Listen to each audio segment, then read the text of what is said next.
Bienvenidos y bienvenidas a una tertulia literaria más aquí en Letras a Contraluz. Mi nombre es Ana Berta y el día de hoy tengo el gusto de contar con la presencia de un invitado de lujo. Él es Pedro Martín Aguilar y hoy se va a unir en un momento más y nos va a hablar de su nuevo libro, Matrioshka.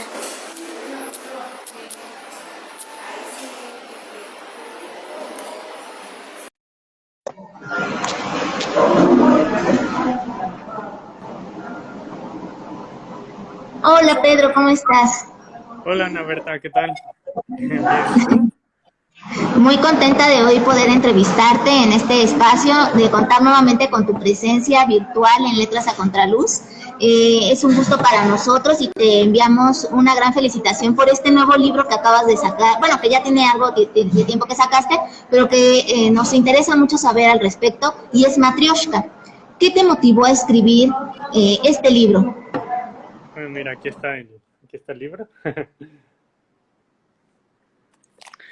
Pues bueno, fueron varias cosas, ¿no? Pero creo que fundamentalmente fue la idea como de que andaba buscando escribir un libro como quizás un poco experimental, este, sobre todo para un poco, en ese entonces estaba muy metido con estas cuestiones de cómo el lenguaje constituye nuestra realidad, ¿no? Hasta qué punto muchas de las cosas que entendemos como nuestra realidad son construcciones del propio lenguaje o lo que entendemos por conciencia también son esas construcciones lingüísticas. Y bueno, y eso cómo podría influir pues en algo tan esencial, donde el lenguaje es tan esencial como la poesía, ¿no? Entonces, creo que en Matryoshka a grandes rasgos, lo que me motivó fue esa duda, ¿no? Por hasta qué punto las cosas que creemos como que damos por sentado que están ahí, que deben ser así, lo son y hasta qué punto podemos desmontarlas o jugar con ellas o reconstruirlas, ¿no? Y, y darnos cuenta de que son como estas muñecas rusas, ¿no? Que tienen una dentro de otra y que no necesariamente son una cosa monolítica, ¿no? Sino algo, pues quizás más complejo.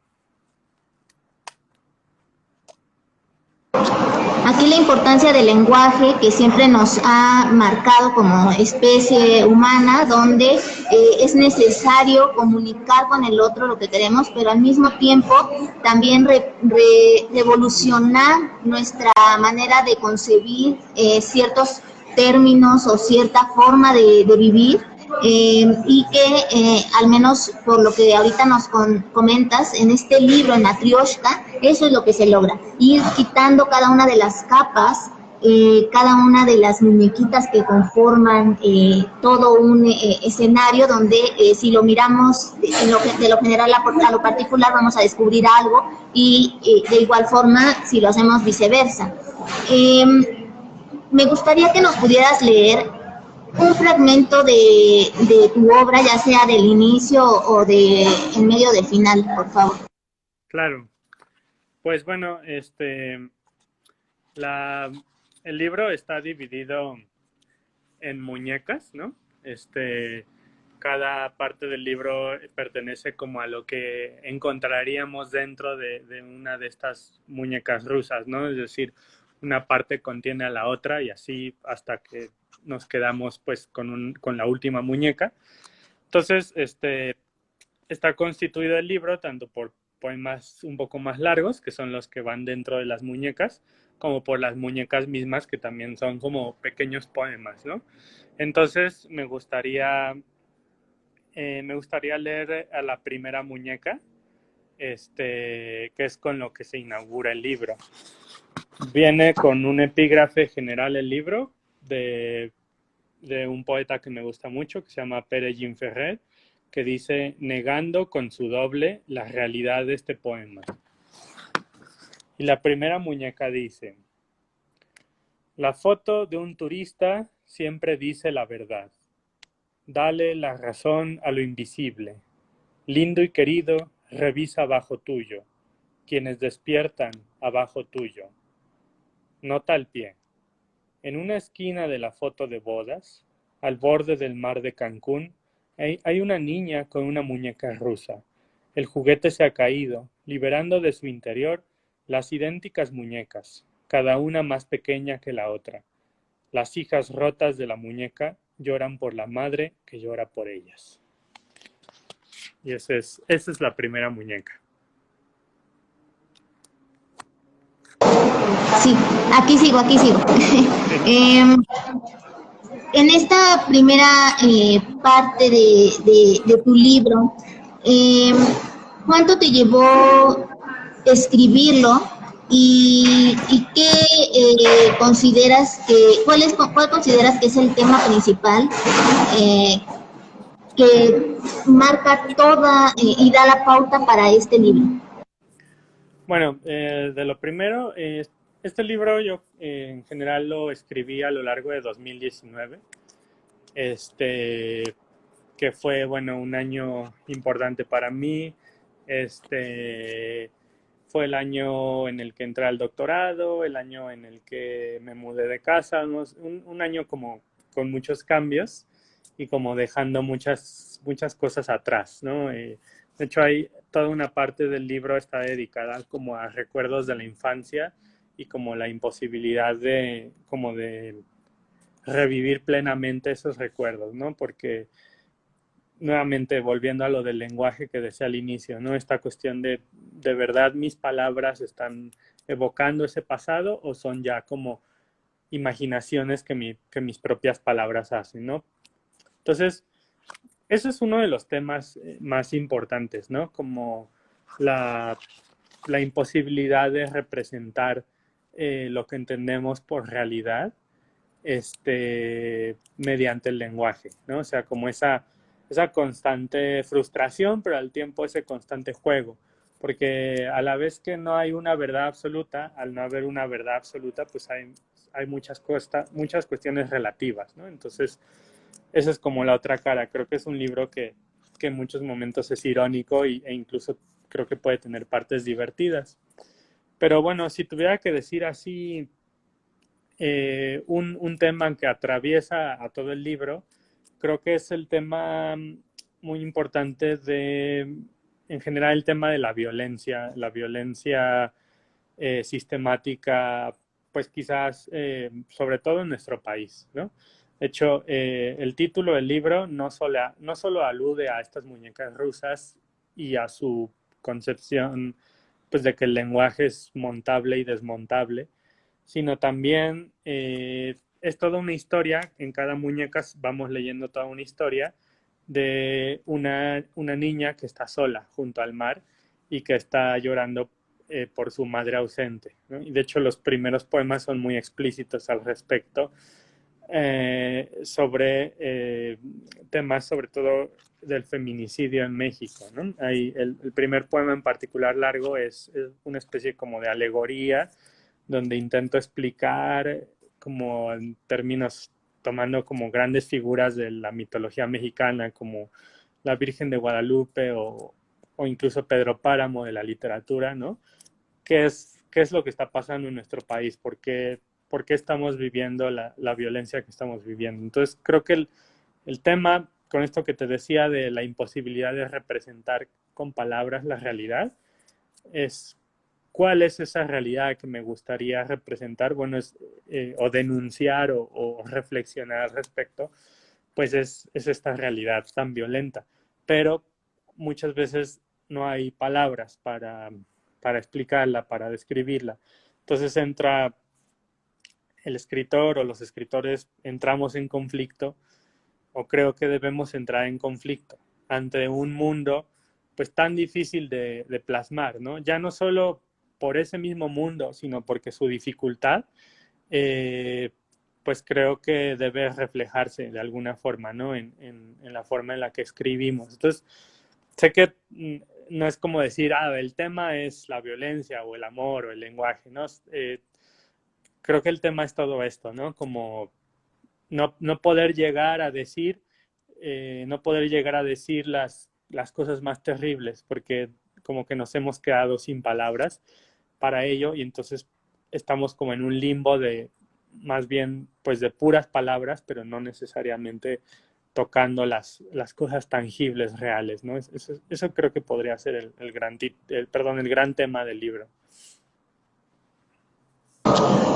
Aquí tenemos ante nosotros pues a un autor que vemos que está comprometido con la realidad que se vive actualmente, el horror ante esta situación que hoy en día en diversos países están padeciendo y que es importante que también desde la voz de un escritor joven hombre, se vea, por ejemplo, el caso de los feminicidios. Regularmente, pues, se esperaría que se escuchara más la voz de la mujer y creo que el que tú estés poniendo esta propuesta literaria frente a nosotros de, bueno, también los hombres estamos viéndolo desde este punto de vista, ¿no? Como varón, ¿tú cómo concibes el hecho de que esta violencia desmedida nos va marcando como sociedad, como individuos, y qué consideras que puede hacer el hombre como hombre para ir cambiando esta situación, irla transformando? Sí, pues ese creo que es también otro de los temas o subtemas que recorren el libro, ¿no? Que es un poco la reflexión sobre pues sobre este lugar que podríamos llamarle, hoy en día se le llama así, ¿no? Como lugar de privilegio. Como tú bien dices, esta voz masculina que es la mía, pues ha ocupado un lugar de privilegio por el mero hecho de ser masculina, ¿no? Entonces creo que lo primero es reconocer desde dónde se enuncia.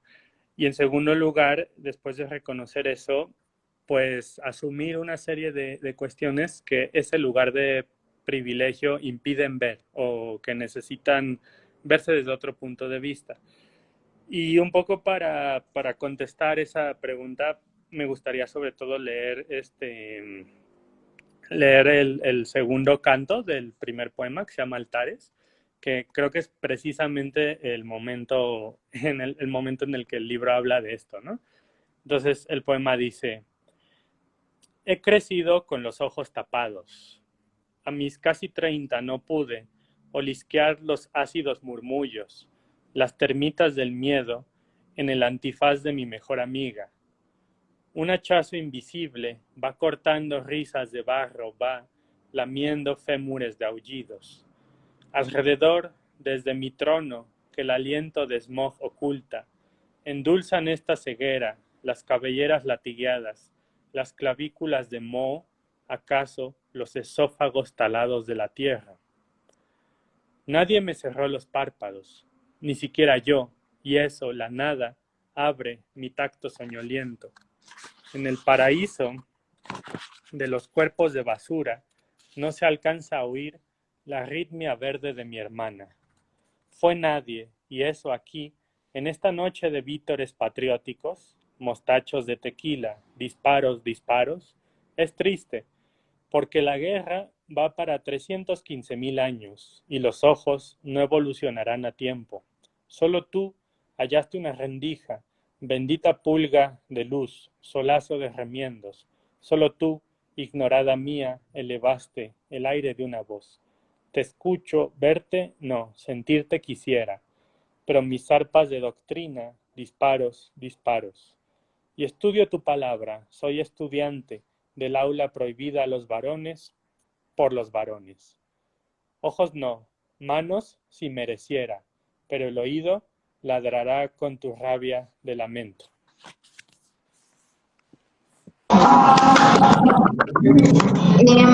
Unos versos que también resultan importantes resaltar por el hecho de que me llama la atención que nos hace reflexionar con respecto al poder de la palabra. desde la palabra se puede enfrentar la guerra que se está viviendo actualmente con respecto a lo que tendría que ser la realidad y lo que en realidad es, lo que en verdad es esa realidad. Y como bien decías antes, ¿cuál es la realidad como tal? La que ves tú, la que veo yo, la que estamos viendo entre todos, o la que vamos construyendo y reconstruyendo desde la memoria, porque los recuerdos también a veces nos engañan, a veces no podemos recordar tan fidedignamente un acontecimiento y sin embargo este sucedió. Entonces, ¿dónde queda ese límite entre la realidad y lo que percibimos de esa realidad? Uh-huh. Sí, pues creo que esa es como la gran pregunta, ¿no? Que se hace el libro, desde el epígrafe que les leí hace rato, ¿no? De Jim Ferrer, negando con su doble la realidad de este poema, ¿no? O sea, esa dicotomía poema y realidad. Creo que, como dices, hay una decisión, ¿no? Yo diría que, al menos la forma en la que yo quise enfrentar ese hiato, ese vacío, o más que vacío, como esa especie como de bache, digámoslo, de esa forma, ¿no? Yo justo lo quise enfrentar, pues, llamando a ciertas cosas por su nombre. No con los nombres comunes y corrientes que utilizamos, porque creo que los nombres comunes y corrientes pues han perdido su valor, ¿no? De tanto usarlos por un lado, pero también de tanto manipularlos, pues por los grandes poderes que hay, ¿no? Los poderes mediáticos, políticos, económicos, etcétera. Las palabras que les llamamos coloquiales, creo que muchas veces ya perdieron su sentido. Entonces, a mí muchas veces me preguntan como por qué me gusta escribir, no sé, o difícil o barroco o así, y bueno, además de que hay cierto gusto, ¿no? en escribir como de cierta forma, a cada quien le gusta su propio estilo, etcétera, pues creo que es una necesidad de nombrar las cosas de una manera distinta, ¿no? Entonces, pues, por ejemplo, el poema que leí hace rato que habla de, pues, de ese lugar de privilegio, ¿no? Del que hoy en día se habla mucho, ¿no? De que debemos reconocer nuestro privilegio y tal. Bueno, yo lo quise ver como un trono levantado en medio del smog, ¿no? Me parece que esa imagen, al menos para mí, es más precisa, más verdadera que este discurso que dice, reconoce tus privilegios, etcétera. No porque no tenga razón ese discurso, sino porque nuevamente está sometido a los poderes mediáticos todo el tiempo, ¿no? Entonces, incluso los discursos más justos, creo que se pueden corromper en ese sentido, ¿no? O sea, de perder un poco el sentido original al que apuntaban, ¿no? Entonces, respondiendo a tu pregunta, el momento en que realidad y lenguaje logran unirse, creo que es cuando, al menos en poesía, conseguimos o intentamos conseguir decir las cosas como son, pero no con las palabras que usualmente tendríamos que usar, ¿no? O sea, entender la poesía como una forma de rebeldía, es lo que estoy diciendo. Justo la poesía yo la entiendo como una forma de decir todo lo que conforma mi mundo, de las cosas más coloquiales a las más abstractas, pero pues justo de una forma distinta, ¿no? Diferente, una forma en la que me rebelo contra la norma de cómo en teoría deben decirse las cosas. Esa forma de cómo deben decirse las cosas, pues ya está tan utilizada que creo que en sí misma no tiene valor para cambiar la situación. No digo que la poesía vaya a cambiar las cosas, pero creo que sí pueden mostrarnos cómo cambiarlas. ¿Consideras que solo con nombrar ya el hecho de visibilizar a partir de ese nombre que se le da a determinada situación, ya se está produciendo algún cambio? o solo nos está encaminando, pero el resto lo tiene que hacer el propio lector como tarea, como trabajo a partir de lo que el autor le está proponiendo en su obra. Eh, Porque hay autores que dicen, no, la palabra cambia, por supuesto que cambia. Yo soy de la idea de que sí nos va transformando, pero también mucho va a depender de lo que cada uno quiera trabajar en sí mismo. Entonces, la poesía en algún momento dado podría salvarnos para replantearnos nuestro mundo, nuestra concepción de ese mundo y ¿Y crees que sí puede evolucionar el ser humano a partir del nombrar las cosas, aunque sea de manera diferente a como lo suele hacer? Pues es un debate, ¿no? Muy importante que está ahí desde hace mucho tiempo y yo me pondría de ese lado, en el debate del lado donde yo no creo que la palabra tenga un valor, la palabra poética tenga un valor inmanente, un valor esencial, un valor metafísico, como le queramos decir. Este, porque creo que eso sería caer un poco en un pensamiento quizá mágico, ¿no? De que por decir una cosa, la cosa existe o la cosa cambia, ¿no? Un poco, digo, poniendo un ejemplo fuera de la literatura, creo que es lo que pasa muchas veces con la política. O sea, terminamos defraudados muchas veces por los políticos porque nos seducen sus palabras, pero al final no se traducen en actos, ¿no? Entonces, yo creo que si bien la poesía no es política, no es política en ese sentido, porque la poesía también es muy política. Yo creo que los poemas, la literatura en general, tienen una utilidad que es la de hacer crítica y hacer discusión. Es decir, un poco zarandear, agitar el avispero, agitar ciertas épocas, momentos, ¿no? Pero generar diálogos. O sea, yo leí este libro, me pareció muy bueno porque cuestiona la idea tal. Ah, mira, sí, pues yo leí este otro, ¿no? Ahora, ahí el gran problema hay de verdad una comunidad de lectores lo suficientemente grande, lo suficientemente crítica como para que los cambios se pudieran hacer de esa forma. Bueno, pues creo que estamos en eso, ¿no? Estamos en eso. Por eso es que creo que este tipo de iniciativas, como este canal, por ejemplo, de divulgación y de acercamiento de los escritores, de los autores y de sus obras al público de una forma inmediata, es, es realmente muy importante, porque una obra, por muy buena que sea, o por mala que sea, ¿no? Pues necesita lectores que digan, me gustó o no me gustó, qué pienso o qué no pienso al respecto de esto, ¿no? Pero de nada sirve que alguien haya escrito un libro de poesía o una novela, pues si nadie la va a leer. Y al final lo importante es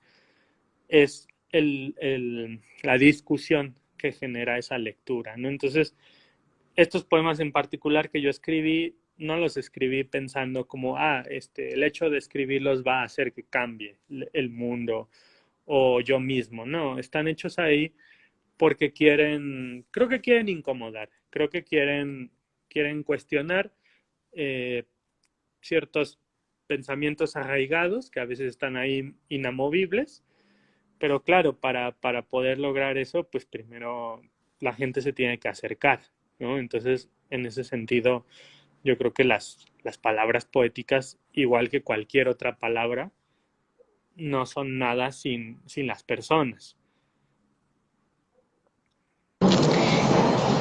Desde Matrioshka, ¿qué buscas transmitirle al lector?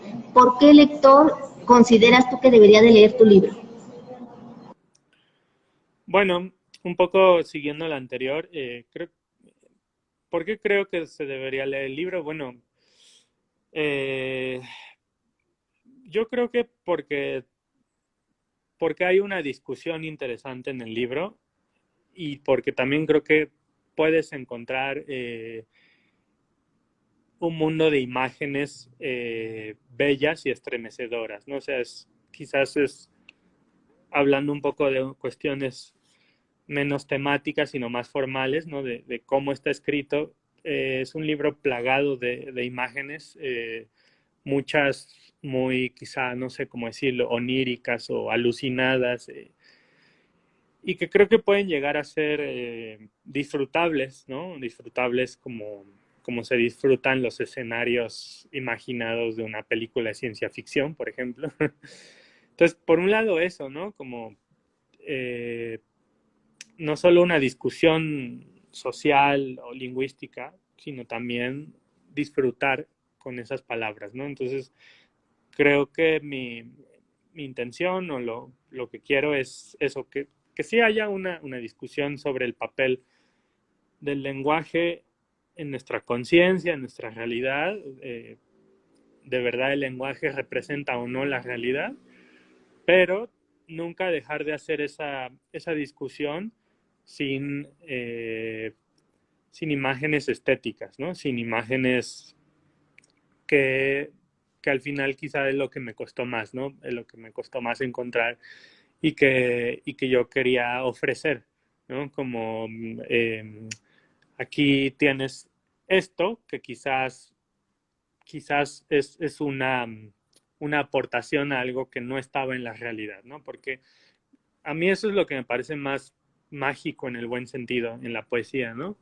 Cuando descubrimos objetos, cosas, imágenes, situaciones que no necesariamente podemos definir, porque fuera del mundo de la poesía quizás no tienen mucho sentido, pero que como cuando ves un cuadro surrealista o como cuando escuchas una música que te gusta mucho, dices como, ah, esto es algo nuevo que no había visto, no había presenciado. Entonces, bueno, intenta el libro también, eh, pues, hacer como más grande la realidad en ese sentido. O sea, si no, si no podemos nombrar las cosas que nos rodean, podemos también nombrar otras cosas, ¿no? Otras cosas que vienen, por ejemplo, de la imaginación.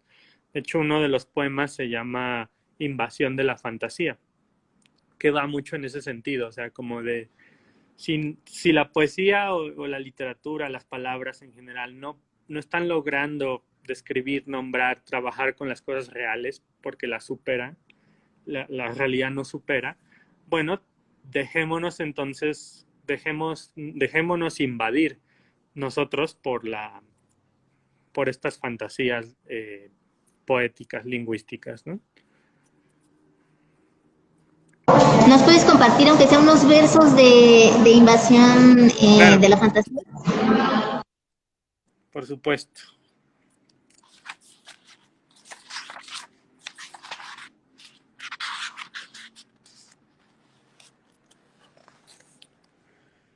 Eh, bueno, aquí está Invasión de la Fantasía, eh, justo con un epígrafe de un poeta que también me gusta mucho, que se llama Bousoño, Carlos Bousoño. El epígrafe dice: muere y renace, asciende y muere, mira la realidad inmensa, porque ahí yace tu verdad toda y toda tu mentira. Y este epígrafe es de un poemario que se llamó Invasión de la Realidad. Entonces aquí yo estoy intentando hacer lo contrario, que es la invasión de la fantasía. Y dice: no pudo Dios habernos dejado solos. Cuando paladeabas en tu senectud imberbe el algodón de hiel, cuando los niños caían más veloces que su sangre, cumbia de los acuclillados, las mujeres del látigo vacuno y sus reyes, carrusel escamado del hambre, cuando supiste del adiós en las huellas eufóricas de los cangrejos, cuando viste nacer a tu abuela, no, esto no es la vida. Atención, atención a todo el personal. Esto es un anuncio de encéfalos reciclados. ¿Gusta comprar uno? ¿Gustaría pagarse la realidad?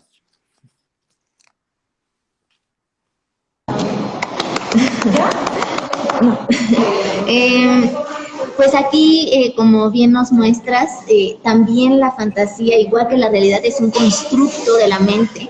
Eh, ¿Cómo definirías tú, en tu caso, este cambio que haces de contraponer la invasión de la realidad con esta invasión de la fantasía?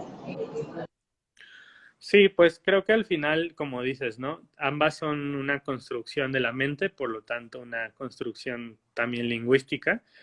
Y creo que el juego del poema es un poco una broma, ¿no? Es decir, ¿cuál es la función de la fantasía? Pues la función de la fantasía es evidenciar lo fantasioso de la realidad, ¿no? Entonces, al final, qué es lo fantástico? Bueno, lo fantástico termina por ser la realidad misma, ¿no? O sea, la realidad misma es fantasiosa porque no es monolítica como pensamos, ¿no? Es esta muñeca rusa que podemos desmontar. Y además, la realidad actual depende mucho también de de lo que podemos adquirir y comprar, ¿no? Eso es, creo que algo también que introduce este poema y que está a lo largo del libro, que es como el discurso publicitario, que es es otro de los grandes temas del libro, ¿no?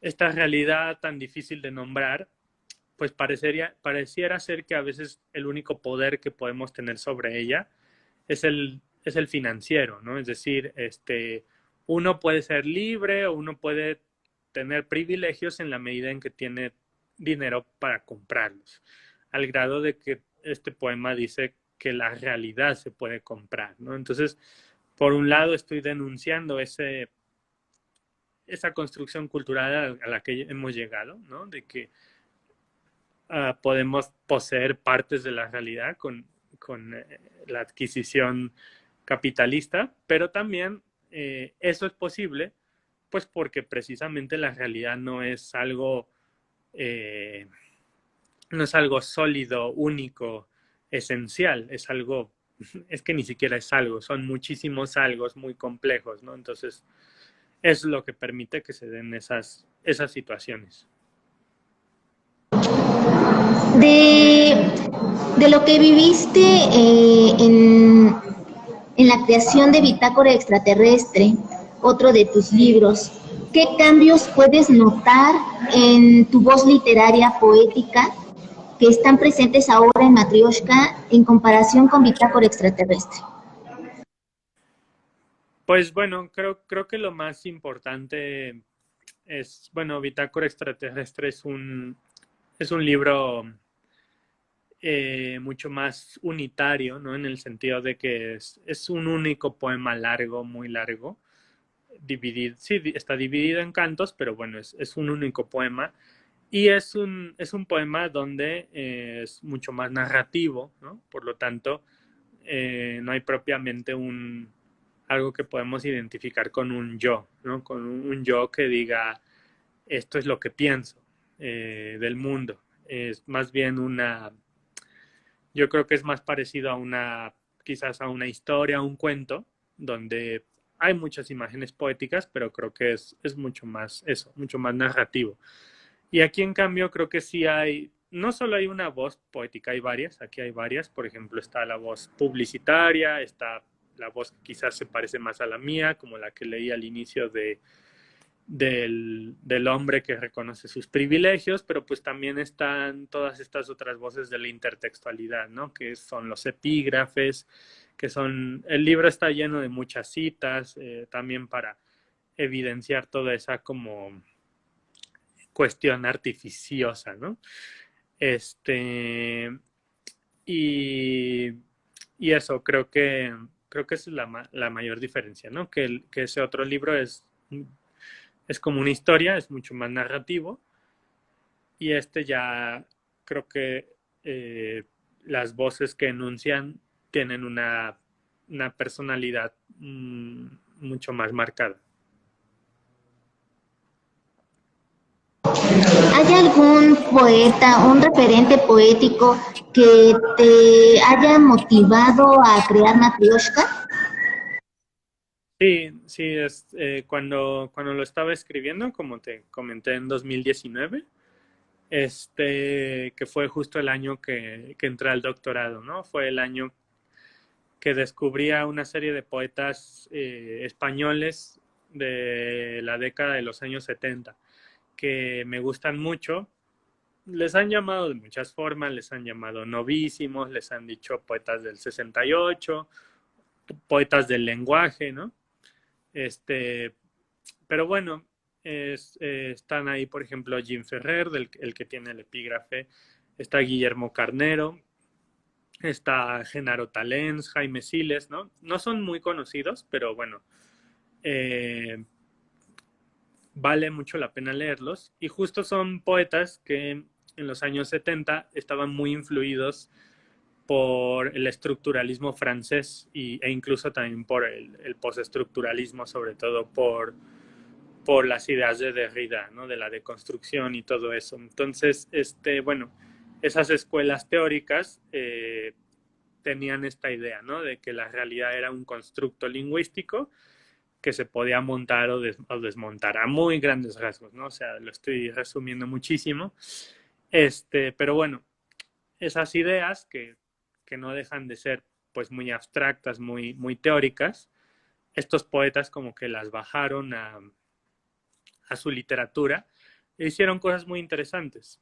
Entonces creo que este libro está muy inspirado en esa generación de autores, con la diferencia de que este libro pues no habla desde esa época, ¿no? Este libro desde el inicio pretende hablar desde su propio tiempo, por eso es que inicia con el tema de la violencia en México, ¿no? Es como procede de estos autores, procede de estos autores, pero quiere enunciar y situarse desde su propio lugar. ¿Qué es la poesía después de la pandemia? Nos dices que este libro pues fue creado un año antes de que surgiera todo este aislamiento y toda esta soledad que cada uno experimentó a su manera.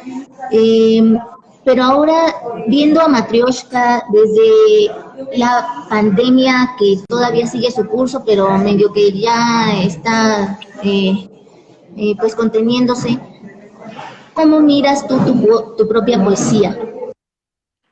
Pues bueno, ha cambiado mucho. La verdad es que las cosas que escribí durante la pandemia y posteriores a 2020, ¿no?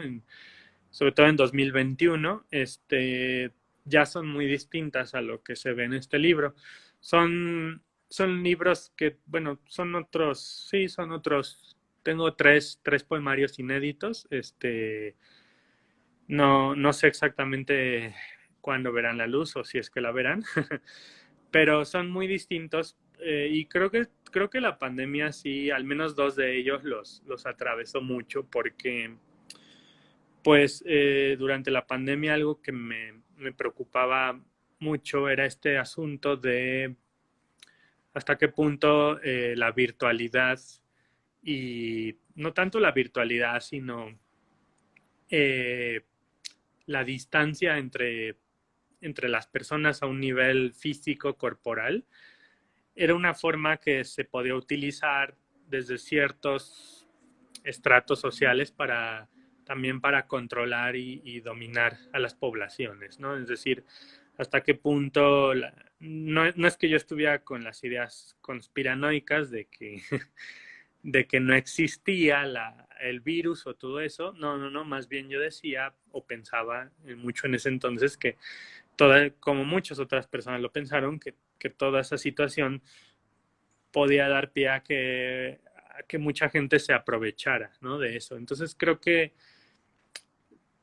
la poesía que surgió en mi caso después, a partir de 2020, cambió mucho en ese sentido, ¿no? De que dejó de preocuparse quizás por cosas mmm, íntimas en el sentido de, bueno, esta Más preocupación, individualistas, ¿no? Y esta, ahorita te pasaste al otro plano. sí, esta preocupación por el lenguaje, pues finalmente es algo interno, ¿no? En el sentido de que no solo es el lenguaje, sino es al fin y al cabo mi lenguaje, ¿no?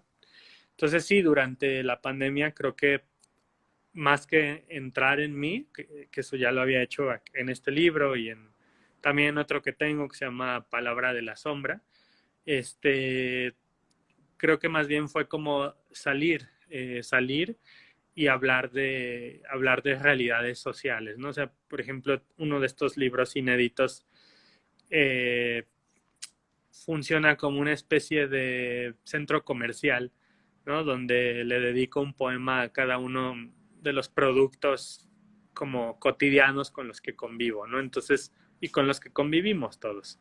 Entonces tengo un poema, por ejemplo, sobre el GPS, tengo otro sobre el Facebook, tengo otro sobre la comida chatarra, o sea, por poner algunos ejemplos, ¿no? Entonces, ese fue como el cambio que vino, pero lo que sí permaneció fue como toda esta ironía que está en Matrioshka, ¿no? Y todo esto también, todo este trabajo con las imágenes y todo eso, creo que eso se quedó. ¿Consideras que si no fuera gracias a la ironía que abordamos la cotidianidad, esta nos consumiría por dentro, nos iría destruyendo poco a poco? Sí, yo creo que la ironía es muy importante, quizás no tanto para resguardarnos, sino más bien para eh, agrietar ciertos discursos que se pretenden pues absolutos, ¿no? Entonces, muchas veces creo que no se trata tanto de contraatacar un discurso, porque quizás ese discurso es muy poderoso, ¿no? O sea, por ejemplo, vamos a pensar en el discurso del Estado o en el discurso religioso, ¿no? Son discursos que pretenden verdades absolutas o casi absolutas. Entonces, a veces quizá lo más inteligente no es responder y contraatacar, pues porque somos pequeños frente a todo un sistema. Entonces creo que la ironía es una herramienta muy útil porque hace creer que estás en esa línea, ¿no? Hasta cierto punto hace creer que estás de acuerdo, pero, pero en realidad te estás burlando, ¿no? Te estás burlando de una forma quizás mm, más escondida, más soterrada, pero al final creo que eso puede ser más poderoso, ¿no? Entonces, para mí la ironía es quizá de todos los recursos retóricos que hay en literatura y en general en el discurso humano, me parece quizás la que puede ser más crítica y más revolucionaria. Eh, ¿Por qué elegiste esa portada en específico de tu libro? ¿Nos lo puedes volver a mostrar, por favor? Sí, claro. Sí, pues mira, aquí hay, bueno, es o sea, hay como una serie como de bolsas o eh, como de empaques, digamos. Ajá, y hay como un alacrán, ¿no? Al fondo. Bueno, la verdad es que la portada o sea, como tal no la elegí yo, sino que la hizo el equipo de diseño de la UNAM, de Libros UNAM, pero yo quedé muy satisfecho porque creo, bueno, por un lado es una portada muy llamativa, ¿no? Es casi como, a veces hasta parece fosforescente. Yo de broma digo que el libro brilla en la oscuridad. La verdad es que no, pero, pero a veces parecería que sí. Y pero creo que fue muy atinada la portada porque es justo esta idea, ¿no? De que hay una serie de cosas que recubren la realidad o las cosas que queremos decir y quizás no nos damos cuenta lo que se esconde en el fondo, ¿no? En el fondo hay algo muy peligroso, hay una gran amenaza que es un alacrán. Y el alacrán lo tomaron del primer poema, donde aparece un alacrán de sangre, un alacrán hecho de sangre. Entonces, pues creo que estuvo muy bien visto. Este, de hecho, atrás en la contraportada hay uno de estos niños dioses que salen en la rosca de Reyes.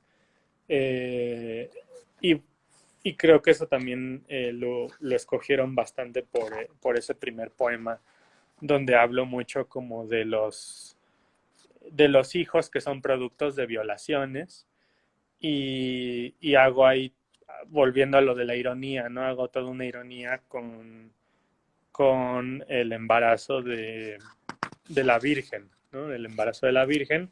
En este poema no lo produce el Espíritu Santo, sino es una violación cometida nada más y nada menos que por Pedro Páramo. Que bueno, es una alegoría que yo hice ahí, ¿no? Un poquito loca, pero creo que el libro en sus imágenes de diseño estuvo muy bien visto por parte del equipo de diseño de la UNAM. Sí, la reinterpretación que haces de estas historias ya tan conocidas, Pedro Páramo, por supuesto, este personaje que si lo miramos desde no ya solo la cuestión sobrenatural que está ahí rondando, ¿no? Sino también todo lo que nos va contando el narrador sobre este personaje que se dice llamar Pedro Páramo. Y que su hijo llega buscando en este universo que parece sacado de la fantasía comala. Entonces, esos abusos que nos va mostrando que cometían terratenientes y muchos otros hombres de cierto poder o estatus social y que se aprovechaban de los que tenían menos o de los que les ayudaban, ¿no? En las labores domésticas y demás. Entonces es importante que nos afiances esta idea de cómo tu voz poética nos va mostrando todas esas visiones de lo que a lo mejor es el lado más oscuro del ser humano y que no siempre queremos ver. ¿Por qué? Porque nos duele, porque pesa esa realidad y el hecho de que se visibilice nos está llevando a decir, no podemos normalizar esto, tenemos que actuar en consecuencia para que se construya una nueva forma de brindar apoyo y unión entre todos los seres humanos. Aquí pues nos hablas de estas violaciones cometidas y que son mujeres que tienen que pasar también, a veces hasta niñas, que tienen que pasar por un proceso de muy fuerte ante el duelo de esa pérdida de la inocencia y aparte el tener que ser esas madres que a lo mejor no querían en ese momento ser, ¿no?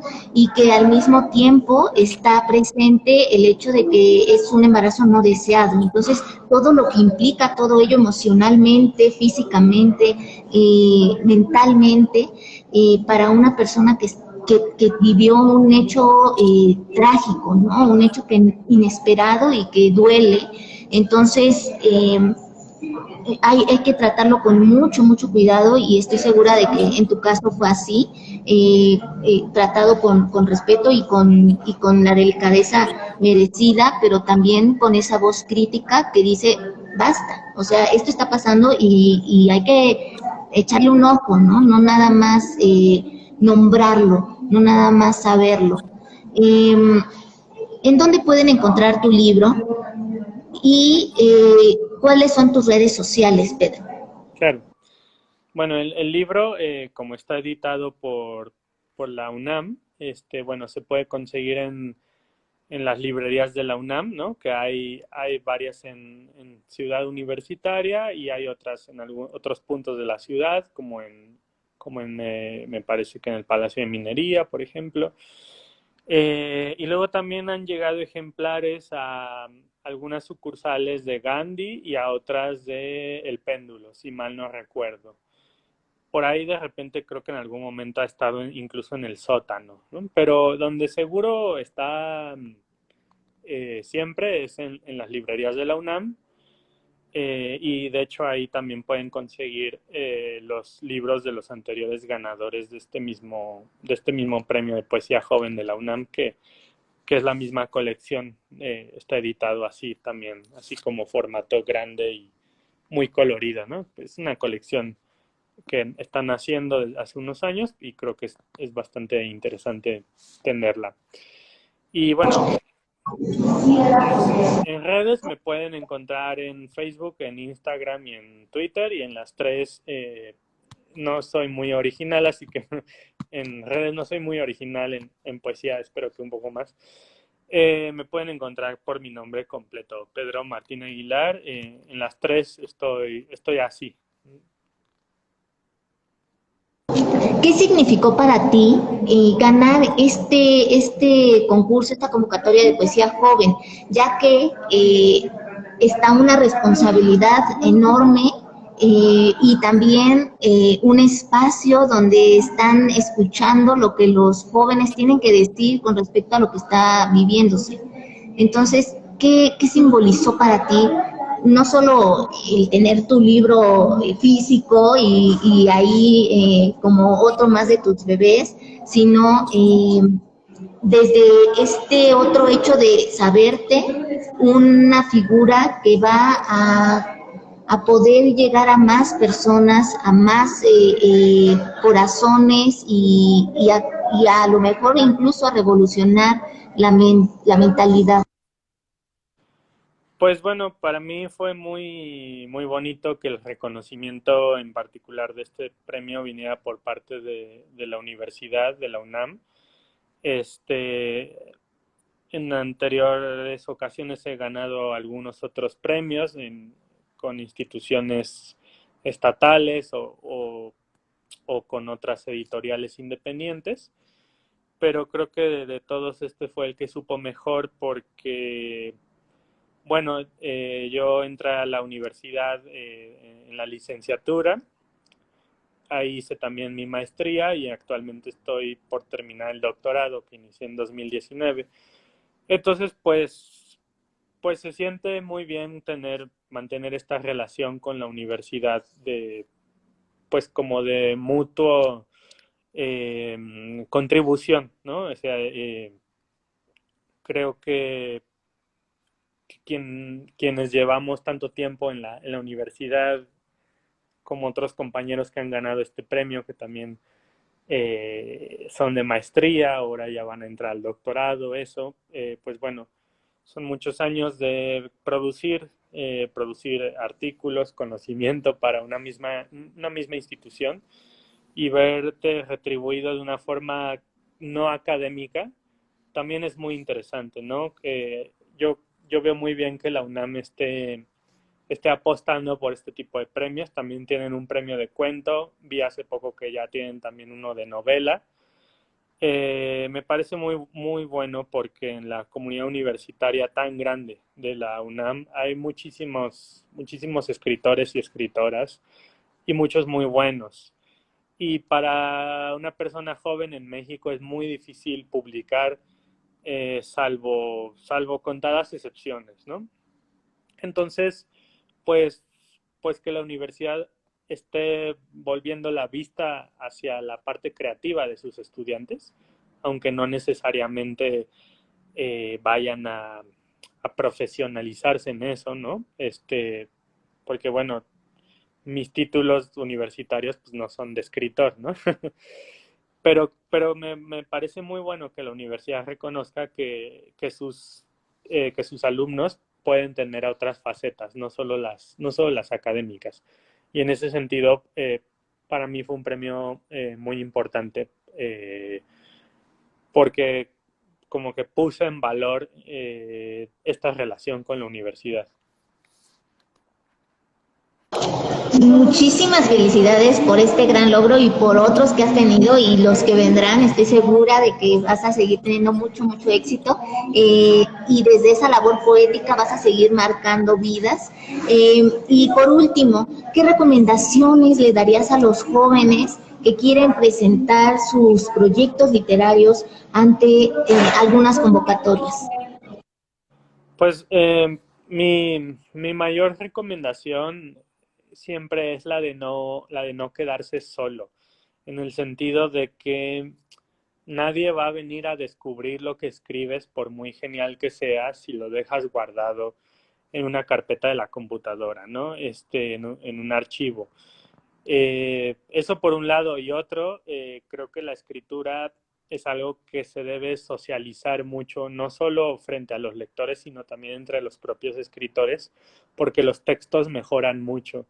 Muchos de los poemas que están en Matryoshka fueron tallereados con amigos míos, con amigos y amigas que también son poetas o novelistas o ensayistas, y la verdad es que mejoraron bastante en su versión final, porque siempre es muy bueno escuchar la crítica de otros, ¿no? La crítica cuando es constructiva siempre es buena. Entonces mi recomendación, además de las obvias de nunca dejar de leer, de interesarse pues, por todos los aspectos del conocimiento y de la vida, etcétera, mi consejo práctico sería ese, ¿no? O sea, si tienes un texto que crees que es bueno, somételo a una discusión con otras personas que lean y que escriban. Vamos a ver ahí no solo si es realmente bueno, sino sobre todo cómo puede mejorar. Porque siempre, un texto siempre es mejorable, ¿no? Digo, hay que luego que saber poner límites a eso porque tampoco podemos estar corrigiendo al infinito, pero esa parte colectiva de la escritura se habla muy poco de ella y en realidad es muy importante. Y para los jóvenes yo creo que es lo fundamental para no perderte al inicio.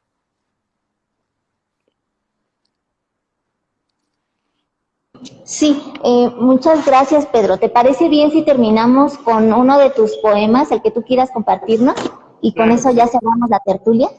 por supuesto. Pues vamos a ver.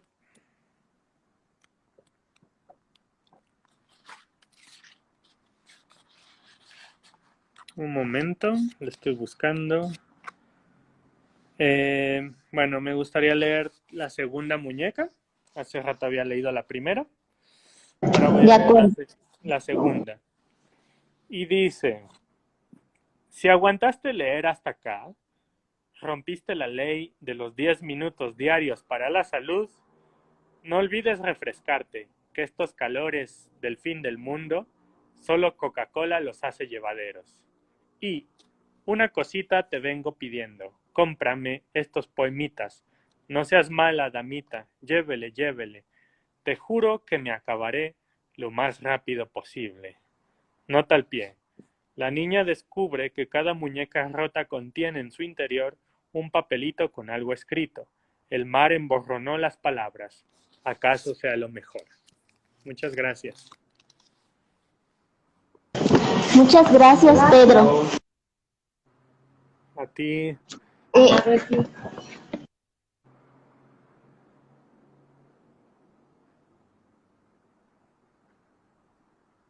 Eh, te agradezco mucho tu atención, tu tiempo, el que nos hayas acompañado en esta tertulia poética. Fue maravilloso, como la vez pasada también, un honor entrevistarte. Y bueno, ya saben, lean Matryoshka, ya saben dónde lo pueden encontrar. Está sobre todo en las librerías de la UNAM. Y a seguir a este autor joven que tiene mucho que aportarnos en la literatura actual, para ir hacia un mundo más reflexivo, más crítico. Esto fue Tertulia Literaria en Letras a Contraluz. Ya saben que siempre será un gusto compartir el conocimiento con cada uno de ustedes a través de las voces de los distintos autores que existen hoy en día, y uno de ellos es Pedro Martín Aguilar, quien creó Matryoshka, Bitácoras Extraterrestres, entre otros muchos libros que les recomiendo mucho seguir. Hasta la próxima y muchas gracias por tu tiempo y por tu atención, Pedro, y también a todos los que nos vieron y nos verán en diferido. Gracias por la invitación y mucho gusto.